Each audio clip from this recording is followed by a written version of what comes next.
Hello, Bronco fans and football fans everywhere. Welcome to Broncos Breakdown. This is Tuesday, October the 12th, 2021. I am your host, Bronco Bill. And this is Broncos recap of the AFC West. I should say Broncos Breakdown recap of the AFC West, Week 5. But before I get into the recap and then predictions, I do have to touch on this Jon Gruden issue. I'm not going to make this video all about that, but I do feel that it needs to be addressed. And the reason why it needs to be addressed is because it is first and foremost in a lot of people's minds. Obviously, it is having rippling effect, I should say, through the NFL, through the broadcasting, different broadcasters across the country, whether it be in the NFL, whether it be in college broadcasting. This is a rippling effect because Jon Gruden has always been looked up to as a very, very intelligent sports commentator. He was with Mike Tirico on ESPN for 7 years. He was a coach of the Tampa Bay Buccaneers when they won their Super Bowl against the Raiders. He's a Raiders coach then. He's a Raiders coach now up until this incident. And I do want to address one thing, and that is if ever you're going to send any emails, and I'm not condoning what Jon Gruden did, but we have all been down that road, guys. We've all said things to friends, to family, to coworkers, and you just don't do it with a company email that can get traced. But then again, any email can get traced. So you have to be very, very careful. The best thing to do is not say anything at all.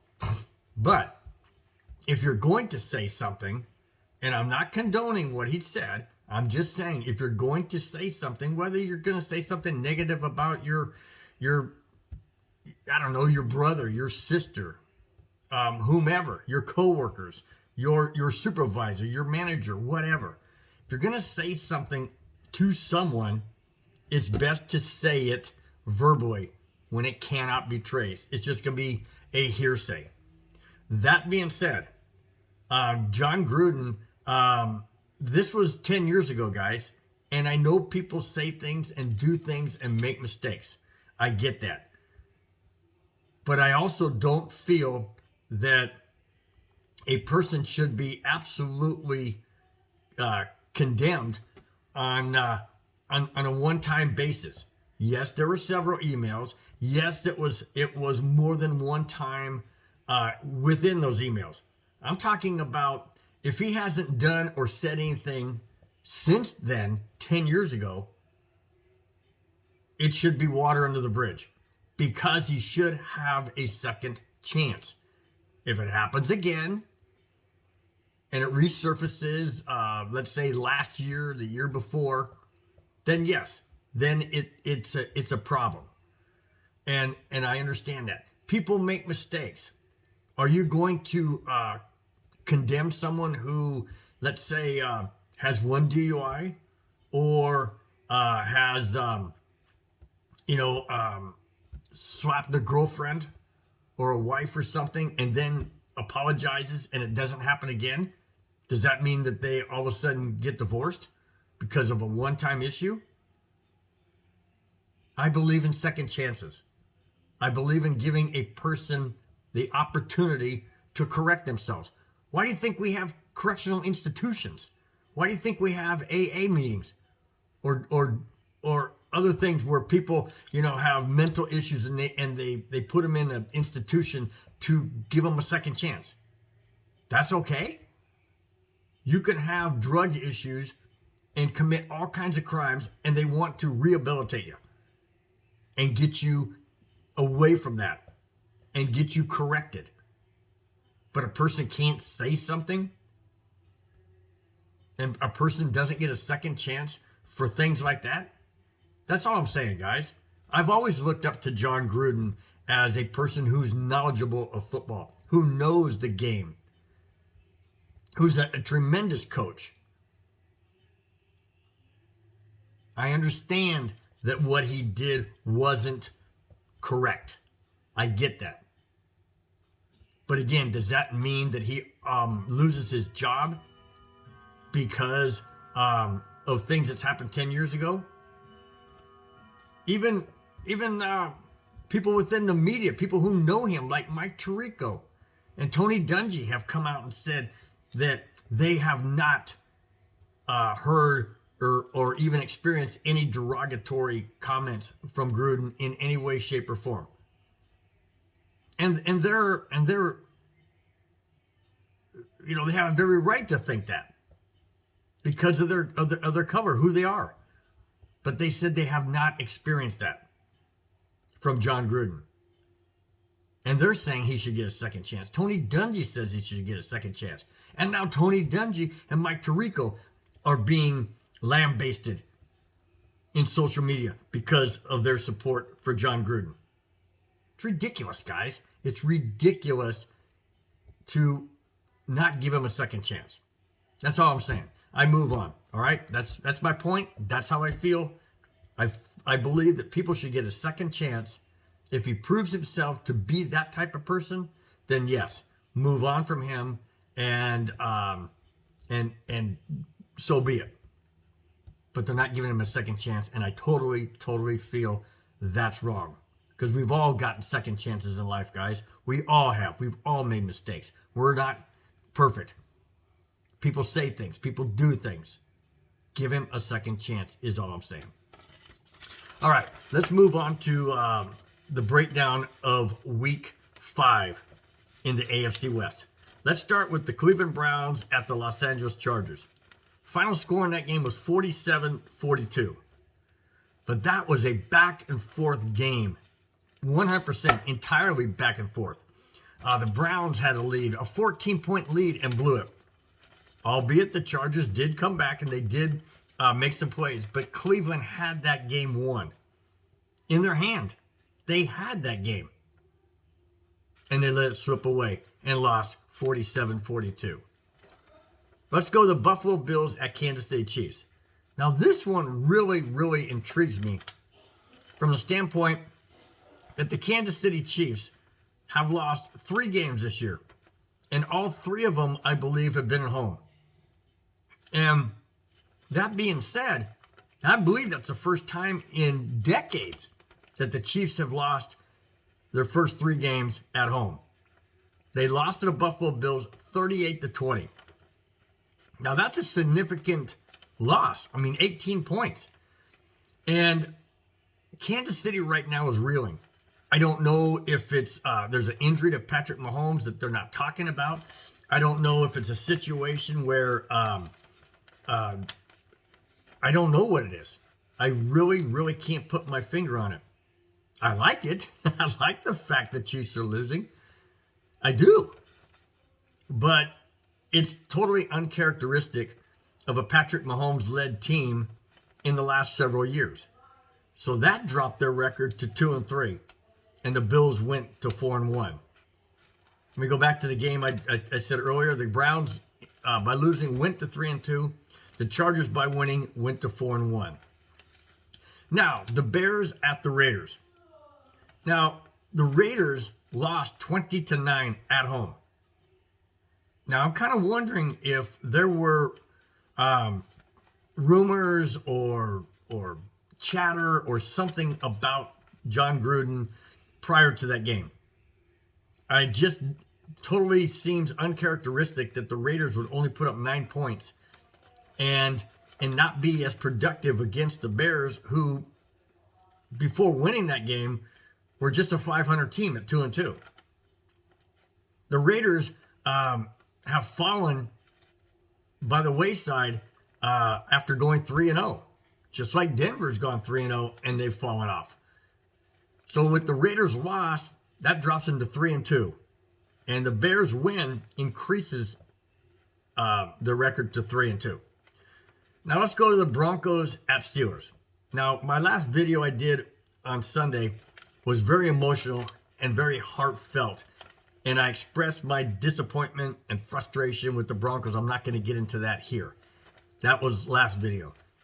The Broncos did lose 27-19. They had a chance to tie the game, and like I mentioned, they lost 27-19, and on 4th down and 2 to go to the end zone, Teddy Bridgewater decides to pass instead of trying to run it in. Now, granted, he might not have gotten in the end zone, but he dang sure wouldn't have thrown that interception right straight to the defender. And he had a chance, and he threw it right to the defender, which was right in front of Cortland Sutton. Horrible move, horrible mistake, horrible read. He should have ran the ball in. With the Broncos loss, it drops them to 3-2. With the Steelers win, it puts their record at 2-3. So that's Week 5's wrap up of the AFC West. Now let's move to the predictions that I have for Week 6. Okay? Now, before I get into that, let me go to the standings. Standings in the AFC West are this: Chargers 4-1, Broncos 3-2, Raiders 3-2, Chiefs 2-3. You heard me correctly, guys. Chargers are 4-1. And they're a solid 4-1. Not only by their record, but by who they've beaten. They've beaten the Chiefs and they've beaten the Raiders. And they've beaten the Browns. So what that tells me is the Chargers right now hold the tiebreaker in the AFC West. Clearly holding the tiebreaker in the AFC West. Now, I know the Browns are not in the AFC West, but they're in the AFC. And should it come down to a conference, I know we're weeks and weeks and weeks away from playoffs. But I'm just throwing it out there, guys. The Broncos need to step it up. They need to step it up. And it begins this coming week. And I'll get into that in just a moment. But let's start with the Chargers at the Ravens. Now, the Ravens had to have a late surge into the fourth quarter to beat the Colts, as well as the Chargers had to hold on to beat the Browns. So this game here, Sunday, could be a dogfight. It's going to be a 10 o'clock game. It's going to be a morning game in Baltimore. The Chargers have to travel all the way from the West Coast to the East. And hopefully that tires them out. Hopefully the early game, being a 10 o'clock game West Coast time, plays into their psyche. And hopefully the Ravens can put up a very, very strong performance. And hopefully they can take down the Chargers. What I feel in this game is the Ravens are at home. It's a tough game.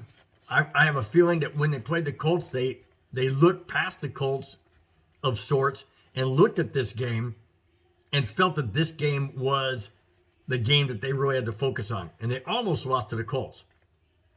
But they didn't. Thank goodness. I have the Ravens beating the Chargers this coming Sunday morning. Let's move on to the Chiefs at Washington. Now, the Chiefs lost by 18 to the Bills, and Washington lost to the Saints by 11. Does that mean Washington's better than the Chiefs and the Bills? Well, the Bills are a solid team. The Bills are 4-1. They're a very, very respectable team.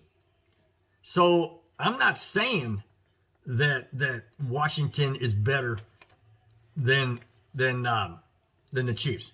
I'm not saying that at all. In fact, I'm saying the absolute opposite. I feel the Chiefs are going to win this game on the road because of the very fact that they're on the road. The Chiefs have won 2 games, both of them on the road. They've lost 3 games, all 3 at home. This game's in Washington. I have the Chiefs beating the Washington football team in Washington this Sunday. Now let's get to the game that I feel is the absolute pivotal game that the Broncos need to take advantage of. It's the Raiders at the Broncos.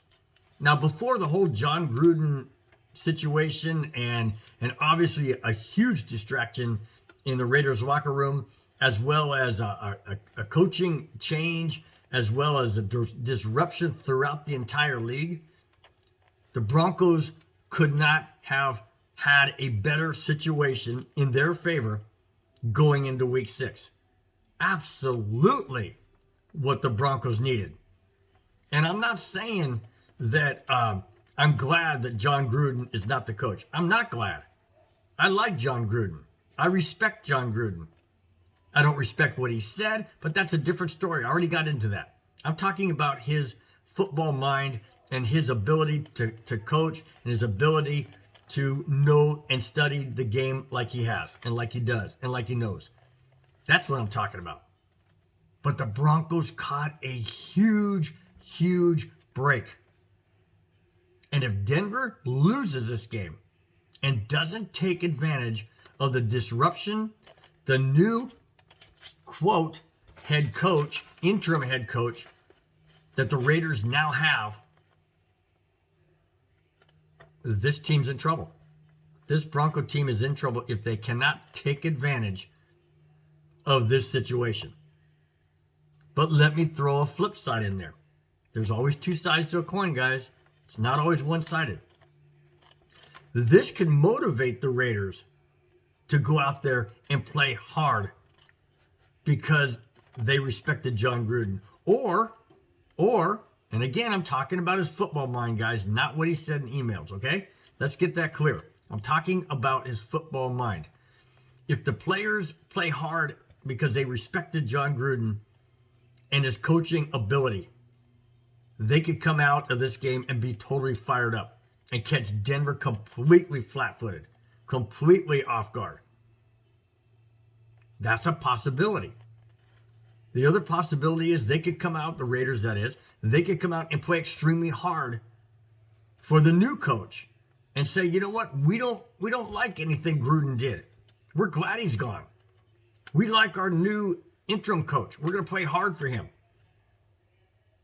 And catch the Broncos off guard.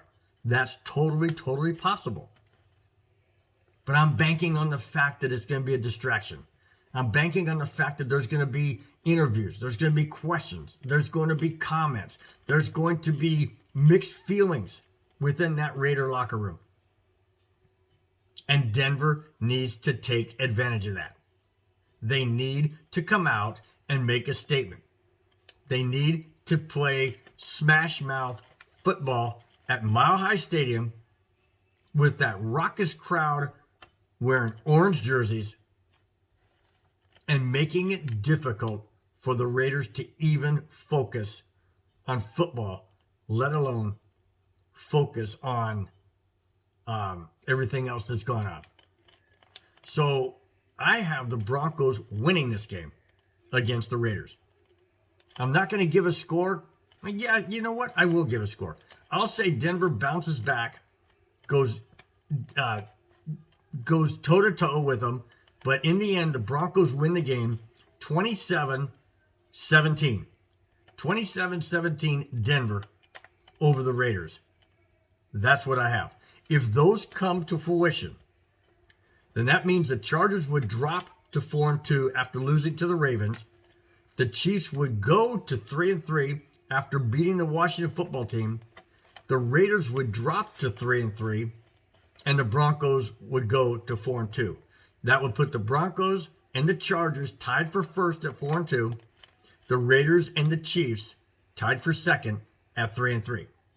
That's what I have, guys. That's what I have for Week 6 and Week 5 recap, Week 6 predictions. What do you think, guys? Give me your comments. Give me your concerns. You have any questions? Let me know. Any topics you want me to discuss? I'll gladly do that. Have a great rest of your week, guys. And we'll talk to you on Sunday after the Bronco game and Tuesday after the weekend of football. Take care, guys. Thanks for watching.